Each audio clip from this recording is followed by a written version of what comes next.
Hello everybody, this is DearMamaSal. Tuesday. Yay, it's raining. You know, when it's raining, you know that the temperatures come up and you know what you're dealing with. Sal's, you know, very noisy windshield wipers. But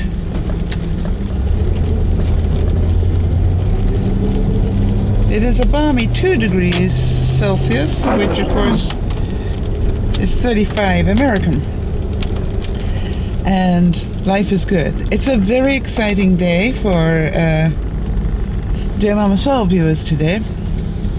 Just so that you know, my friend Laurie goes into her 3rd day of not smoking. And I know you guys were really great about supporting me through this time, so I'm sure she'll value any support you guys can give her. Really important time. And I'm now days away from celebrating 1 year without smoking. Days away. It's just amazing. The 12th at 9 o'clock in the morning. So it's very, very exciting to me. Okay. So, dear Emily is our much loved viewer who is a cheerleader, and she's on her way to California today to try out with a top team for the Worlds. Now, she was already in a team to go to the Worlds, but a team even higher up the list wants her. How exciting is that? So she's flying to Cali today to go and meet the team and decide whether she wants to be part of that team. And if she does, she gets to stay in California until April. And she's one of ours. Can you believe it? Of course, my immediate concern was, will we still hear from you? Because, you know, you're going to be a bit busy down there if you decide to do it. It's not that I mean to be that selfish, but, you know, life without Emily would be very, very different. We all know that. She brings a lot of colour to our DearMamaSal broadcast, believe you me. A much loved.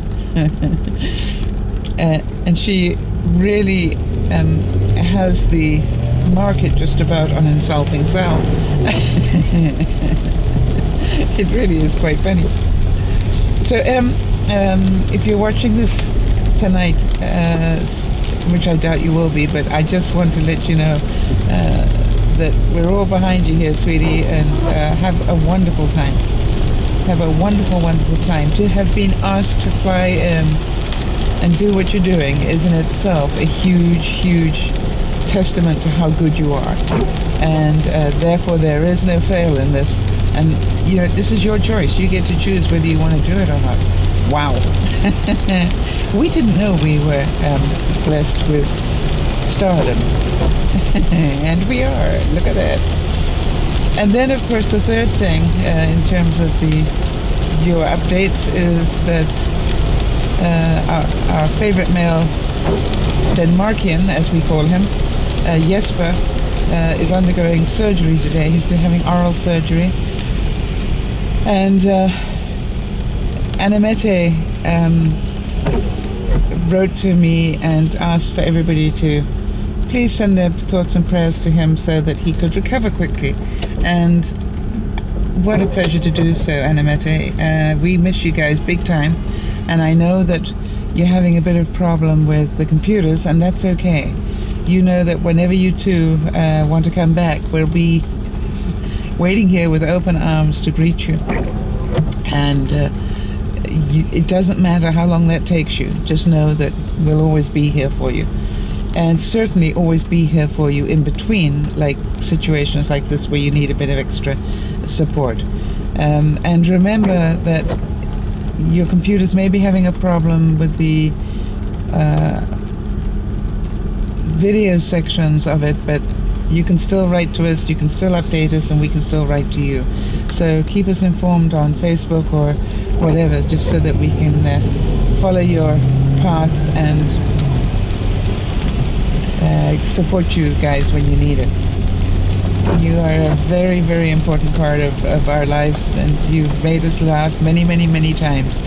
And without you guys, we would never have coined the phrase the Denmarkians. And to me, it's one of those in things about the DearMamaSal network that really makes it special. You know, there's certain things about a network like this that it gets a life of its own. And some of the in phrases, like the Denmarkians or the whatever it is that we do, it makes it part of this magical thing. So I didn't actually really think that I'd end up writing a newsletter, but I can see with the way that you guys are doing this. Oh, and before I forget, Sarah Beth is looking to try and get a new job, and she has a potential client who I believe is in hospital at the moment, but when she gets out, then that's the job that Sarah Beth could get, which is looking after her. So all the best wishes for that as well, Sarah Beth, before I forget, and let us know how it goes. Obviously, we wish your potential client safe recovery out of hospital, and we hope that it pans out for a job for you. And the one thing that made me laugh, and I appreciated the fact that Sarah Beth actually added it, and that was that the job would actually only be about 10, 15 doors down from where she lives. And I'm going, wow, that's an easy commute. And so that was really, to me, that made me chuckle. So thank you for that. I appreciated it. All right, so let's move on here and get on to. I'm obviously going to need to talk more and more about codependency and some of both sides of that story.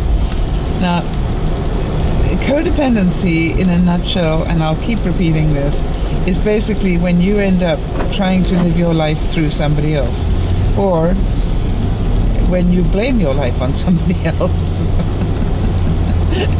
which also happens. So, for example, if only he would change, I would be happy, is a codependent thought. What else? Well, if I love him more, then he will love me more and we'll be happy. Codependent thought. You see, it's not your job to make somebody else happy. It's your job to make yourself happy. Now, if being with this other person makes you happy, that's great. And that is part of the problem. And I think this happens a lot to women. And I'd certainly like some feedback on this if any of you have got it. But I think women get really tied up with treating men like children rather than like adults. And some of you treat your friends like children, not like adults. And basically what you're doing when you do that is keeping them in that childlike state. You are not helping them make adult choices. And I was sort of looking at some of the situations that hopefully that I can paint a picture that it makes more sense to you. If you feel a huge need to protect somebody, the chances are that's a codependent thing. So if you feel that your friend is not capable of looking after themselves or making their own intelligent decisions, that is a codependent thought.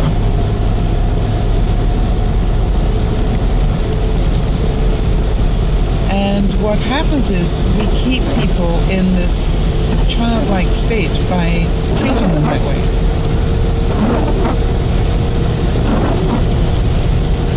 And so let's say that your friend is the sort of friend, and this happens a lot, and this can be friend, stroke husband, stroke wife, whatever, it doesn't really matter. This person in your life says things like, oh, I've got to go and do X, Y, Z, and I don't know how to do that. How do I do that? In other words, they're acting more like a 15-year-old than a 30-year-old, let's say.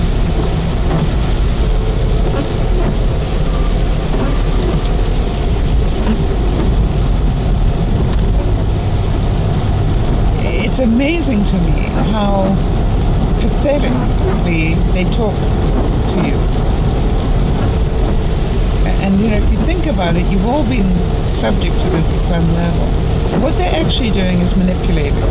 Whether they're doing it consciously or not is irrelevant. They are manipulating. Because what they want you to do is to feel sorry for them and go do that for them. Because you're a nice person. And basically underlying messages, if you were a decent friend, husband, wife, fill in whatever, then you would do this for me because I'm so sick I can't do it. Well, I'm really sorry, peeps. I'm sick and tired of doing it for other people.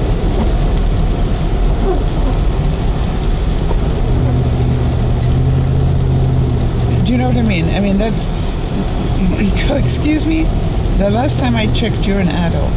And as an adult, I can give you input, I can give you options, but you need to go and do this for yourself. Oh, but I don't know how to do it, and you're so good at this. Manipulation.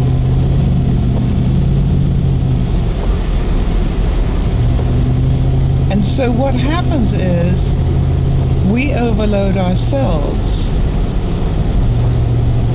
so that they can sit around and do nothing. Now, if you think that's healthy, you may want to have a good look at yourself, right? I don't think so. So, it's really a strange pattern that we fall into.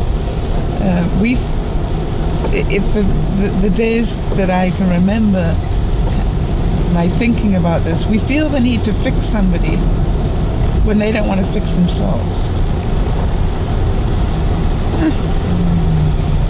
And I know that some of you are screaming at me saying, but Sal,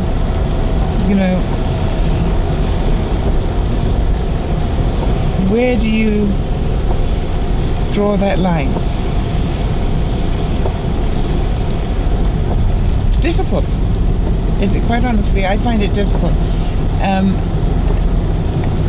I think there's a difference between somebody that's in a genuine state of chaos in their lives and just an ongoing manipulation. So I keep thinking back to the viewer that was talking about this at the weekend. And so if you think about it, if a child were behaving like this, you would probably pick them up and take them to a doctor or a psychiatrist or whatever it is. I mean, you take them to a doctor so the doctor could make a judgment call as to whether they needed some psychological help of sorts. Well, the problem with an adult is that you can't make that decision for them because they're an adult. So then you realize that it's their choice to stay like that. Well, the reason it's a choice is because the consequences are not there. or it's a choice they choose, is because the consequences aren't bad. Well, hang on a second. All I have to do is sit at home and do nothing. I feel sorry for myself, and the other person will go out, work 2 jobs, or whatever it is. It's just like it's and provide for me. And so you look at that and you go, I would do that for anybody short term if they were in a bad state. But indefinitely, no. No, then that becomes usury rather than helpful. So my job, I believe, and that's just my belief, my job as a friend, let's say, or a wife or whatever, a partner, is to be there to help put their feet back on the ground. But once your feet are back on the ground, you're an adult, start walking. And so be very aware of where, you've heard me do this before, but where those large sucking sounds come in, the manipulations. You'll know they're coming at you, by the way, because your body reacts and your mind reacts, even if you can't quite identify it. Because you start getting resentful and you start getting angry and you start thinking, there's something wrong here, this is not fair. Well, guess why you're thinking that? You're right. It's not fair. But who's the bozo that keeps falling into it? So this is why I say that if you've got to the stage of being resentful and angry about these things, it's time for you to go and get some help if you can. Or at least start reading books on codependency. I think Beatty rings a bell. Marion Beatty? No, not Melody, I think. I'm old, I can't remember these things. I think it's Melody Beatty that wrote a great book, Codependent No More or something. But if you can Google her name, I think it's Beattie. I remember reading some of her books and going, this lady makes sense to me. And she did some great, what I liked about what she wrote was that she actually gave case studies. It wasn't all theoretical. She actually gave case studies of how to deal with the mother-in-law coming when you've got a new baby, and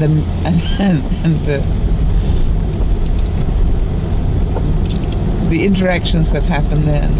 And she talked about all those sort of points about it. I don't know if you've ever heard the expression of either pursuer or distancer. Or triangulation. This is another thing that people use a lot in manipulation. So all these things are what I call really interesting things to have a look at. And tomorrow, if I remember, I'll talk about the pursuer distancer game, because it is a game that people play, and it works pretty well for a lot of people. The only problem is it doesn't work on people who know it's coming or who know what the game is. So it's an interesting dynamic. I spent many years being codependent. Probably part of me still is. I'm not suggesting for a moment that I'm perfect. But I understand it because I've been there and done it. And when I say I understand it, I understand both sides of it.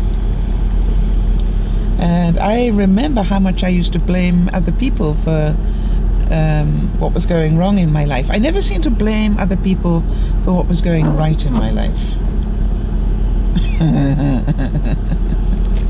Weird, huh? Why was that? But I was very quick to blame other people for what was going wrong. I really wanted to say that the Battle of the Bulges is underway again. I think I mentioned yesterday that I am now officially at the heaviest I've ever been, and of course I managed to bite all my nails. And it's really funny, even one of my colleagues at work who's worked with me for many years said, I had no idea you were a nail biter. You've always had such beautiful nails. And actually the strange thing is, as I look at them, to me they are ghastly. But I looked at them this morning and thought, gosh, you know, there's a time in my life where I would have thought those were long nails.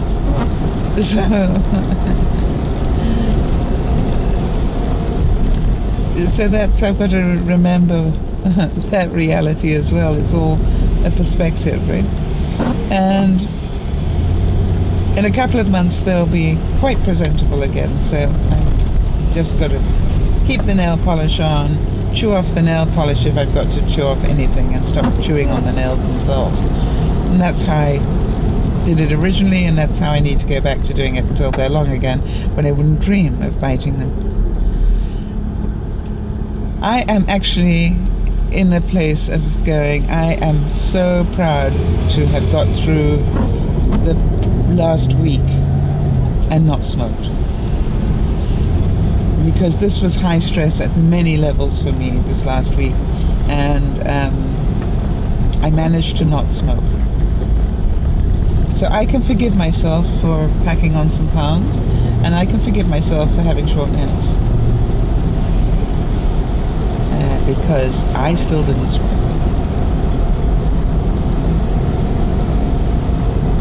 The good news is I got back onto my Fitness Pal, and started logging in my information again, and that shows the world that I am at least on track to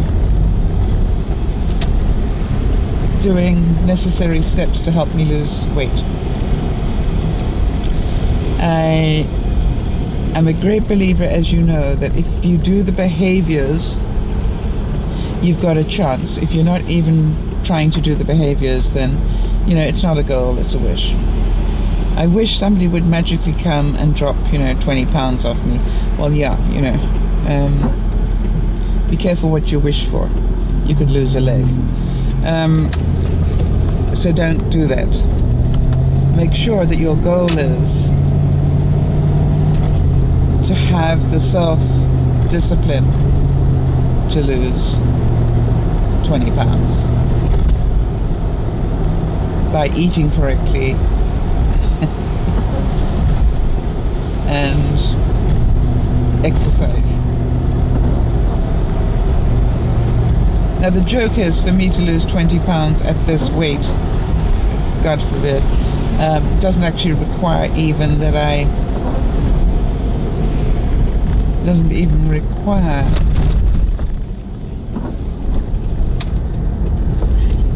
that I eat properly. It just requires that I eat a lot less Christmas treat stuff than I've been doing. I could probably lose 20 pounds pretty quickly, because I haven't finished the Christmas treat stuff, and you and I both know that I hate to waste it. So what I'm going to be doing is I allow myself a couple of cookies each night after dinner. And Jen, thank you for that trick. Jen taught me that one, which is, use your treat as dessert. These people are going to stop parking in my parking spot. It's really beginning to get to me, and I'm even early today, so they have no reason to take it that early. I'm going to have a serious discussion with them. All right. So everybody, don't be codependent today. Don't let people jerk your chain. If they're pissing you off, tell them. And if you need to take a good look at yourself, do it. Don't be scared to do the work on yourself, because basically that'll make your whole life better. This is Dear Mama Sal saying bye-bye for now.